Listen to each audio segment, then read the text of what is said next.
Au sommet de ces collines du premier arrondissement de Bangui, c'est le siège de la représentation de l'Union européenne en République centrafricaine. Et c'est ici que le représentant de cette organisation européenne, Douglas Darous Carpenter, reçoit en audience les membres de la commission de la CEMAC, dirigée par son président Balthazar Ngonga Edjo. Au centre des discussions, la 40e session ordinaire du Conseil des ministres de l'Union économique de l'Afrique centrale qui s'est tenue le 30 octobre dernier à Bangui.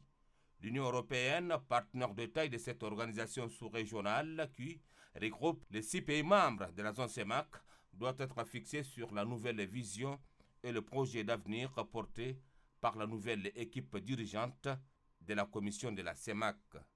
J'ai présenté notre intérêt de dialoguer sur la politique commerciale, sur l'intégration régionale, aussi sur quelques projets spécifiques. Monsieur le Président nous a présenté un peu de sa vision pour la CEMAC et nous avons échangé. C'est vraiment le lancement d'un dialogue et d'un partenariat qui va être, je pense, opérationnel, mais aussi très politique. Pour le président de la commission de la CEMAC, il est question de réactualiser le projet de coopération qui existe entre les deux organisations. Les projets qui nous relient entre la CEMAC et l'Union européenne, nous aimerions les suivre de près.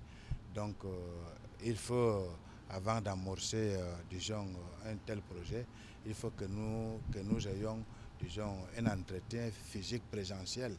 C'est dans ce cadre-là que nous sommes venus pour échanger avec lui, afin qu'on puisse vraiment amorcer un programme, étroit de relations, de rencontres, pour renforcer et réviser les projets qui existent entre la CEMAC et l'Union européenne, qui a dans son agenda financé la plupart des projets intégrateurs au profit de la CEMAC. C'est sur cette note d'assurance que l'équipe de la commission de la CEMAC quitte les locaux de la représentation de l'Union européenne en République centrafricaine.